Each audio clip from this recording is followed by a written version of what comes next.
Yo!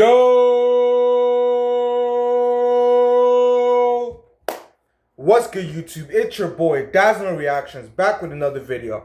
And today's video, we got JIMMYHIGHROLLER. He's already the best player in the world. Let's check this video out. Yep. If you guys didn't know, the Spurs eliminated the defending champions, the Oklahoma City Thunders, in 7 games. Wemby showed out. He's the father of Chet Holmgren. He's Chet Holmgren's father. LeBron James all the way Chet Holmgren and Wemby is not a rivalry. I'll repeat myself. They are not a rivalry. At 22 years old, he is the unanimous Defensive Player of the Year. At 22 years old, he is the Western Conference Finals MVP. And now he has a chance to be NBA champion and NBA Finals MVP. Wow, all at 22 years old. He's the future of the league. He's going to be the future face of the league. He might be in uncomfortable GOAT talks in the next 10-15 years. I'm telling you, the future is bright for Wemby. I'm skipping this. This DraftKings sports app thing. Skip all this. Skip all this. Okay, let me adjust my camera.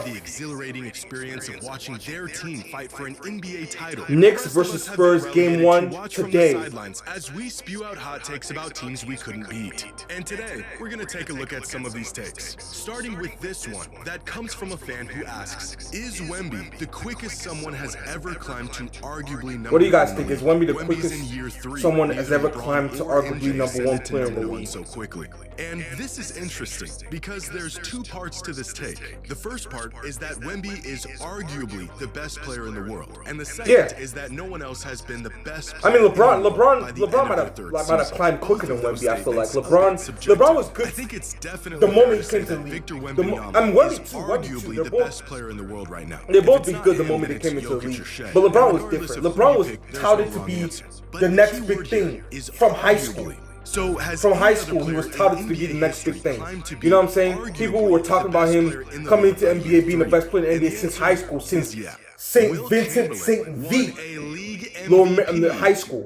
You know? By the end of Kareem's third season, he led the league in scoring twice, had 2 Wemby's the best two-way player in the league. He's the best defensive player in the league. That's why he won unanimous defensive player of the year. 7'7" demo god that can shoot threes, that can dominate the paint, that can guard 1 through 5.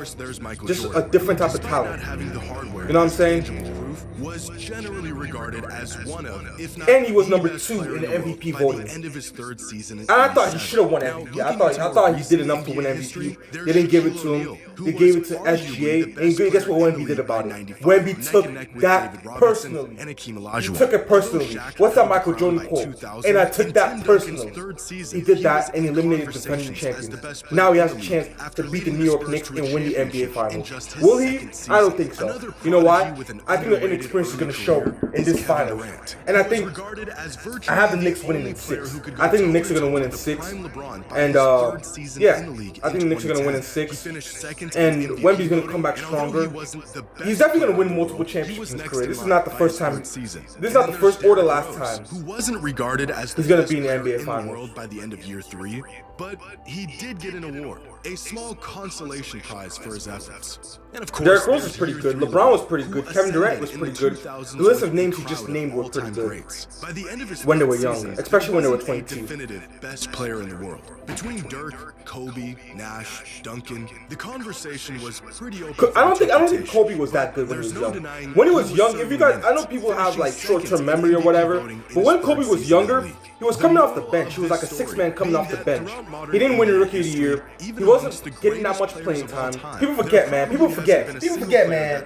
You know, Kobe wasn't good when he was younger. It took him like at least 3 years being in the league to finally, you know, catch his groove and start to really show himself as the player that he was going to become. And in those championship years early on, I'm talking about the Kobe Bryant with the afro. He wasn't the best player on the team. It was Shaq. Shaq was the best player on the team. He was the MVP of the team. He was MVP of the league. He was probably the best player of the league. He was probably the face of the league at the time. You know, Shaq was the best player in the league on the team and on the Lakers team and in the league. I don't know what is. So yeah. 30 players. You know what the Thunder's record is this season, including the playoffs with Shea? And do you guys think Wemby is the best player in the league, or do you think it's still SGA or Nikola Jokic? Who do you guys think is the best player in the league? 57%. I don't think Wemby is there yet, because there is still some holes in his game on the offensive end. On the offensive end, there's still some holes in his game. But on the defensive end, he's the best defensive player in the league. I don't care what anybody says. He's the best defensive player in the league. Name me a 7'7" demo guard that can defend 1 through 5, can protect the rim, can defend out in space. He can do all of that. For perspective, he still has some limited offensive bags. Like, there'll be games where he doesn't put that much production on the offensive end. But I think that comes with time, that comes with experience, that comes with just, you know, it just doesn't come with time, I feel like. I've been saying this for a long time. He's only 22. Wemby is only 22. He's only 22. Like, he's not even hit his peak yet. He's not even in his prime yet. And that's what's scary. He made it to the finals and he's not even in his prime yet. Wait till when he gets to like 28, 27, 30. When he hits his prime, oh, he's going to take over the league. It's going to be takeover time. Like it's going to be takeover time. The league is going to be in a stranglehold for the next couple of years. Wait till he hits his prime. It's over. It's wraps. It's wraps for them. If social media existed in the 90s, all you would ever hear about is how stacked the Bulls are and the unfair advantage MJ has. They were pretty stacked. The Warriors were pretty stacked too. Of basketball behind him. Well, I hated to watch the Warriors between like 2015 and 2018-19. Ooh, I hated that Warriors team. I wanted them to lose so bad, bro. Like, lose so bad. They were so overpowered. They were so dominant. Like, great players make their teammates look better. You'll often hear the hypothetical of swapping player X wanting them to lose so bad, and which team would perform better with their new star. For example, swap Jokic with SGA and the Thunder still win a championship. Y'all remember in the beginning of the season when the people thought the Thunders were going to break the Warriors all-time wins record in the regular season? I know you guys remember that. When the Thunders they started off the season, I don't know the exact number, so don't blame me on the comment section or don't quote me. But they started off like what? I'm just gonna guess a random number. They started off like 37-1 or something like that, with 37 wins with 1 loss to start the season. The Thunders did, and people were going ham, talking about how the Thunders are gonna break the Warriors' 73-win record. And I'm like, bro, relax. Like, they're not gonna break the record. It's so hard, especially in modern time, to break a record like that. I don't think that record is ever gonna be broken. That 73-9 record, I don't think a team is ever gonna break that record. Ever. Teams were slapped together with no intention, no design, no cohesion, just stacking up as much talent as possible for the sake of it.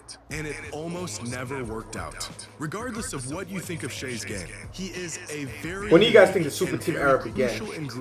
I think it began with Boston. With Kevin Garnett, Ray Allen, Paul Pierce, Rajon Rondo. The Boston Celtics team. I think that's when the super team era really began. And then it went through from Boston to Miami with LeBron, D. Wade, Chris Bosh. And then it went from that to the Warriors, I think. I'm not sure though. But yeah. But now today's era focuses more on depth than super team. Like, you gotta have a depth of players. You gotta have a depth of lineup that you can put out on the court, and you don't have to worry about it. You know. Like Thunders, they have depth. They could bring, you know, there's some guys that come off the Thunder's bench that could start on other NBA teams. I go from AJ Mitchell comes off the bench. He could start on teams like the Wizards, the Lakers, the different other teams he can start on. And even Isaiah Joe. Who else?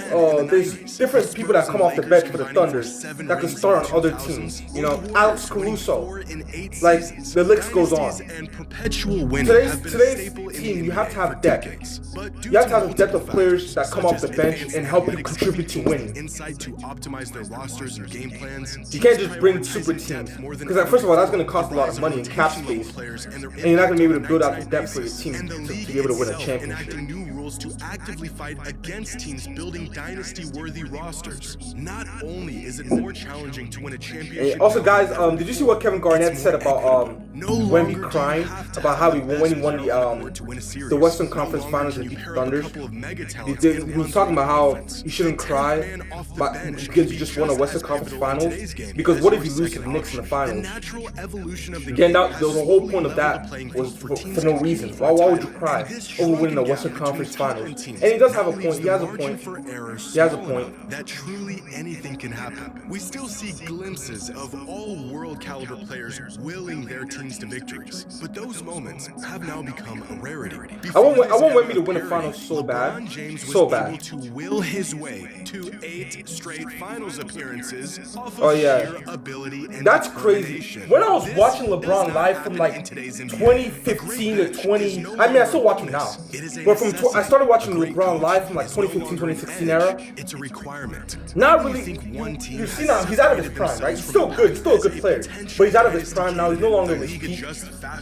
But 8 straight finals.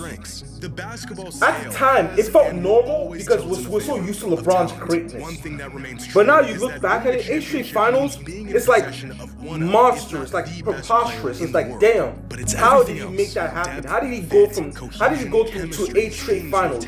Now, in today's era, we see several different champions, several different people going to finals. Like, it's different now, you know. But LeBron making 8 straight finals is crazy. But at the time, we were so used to it because LeBron was so great that we expected him to go to the finals. That's how great LeBron was. I don't think anybody. I think LeBron is the greatest player of all time.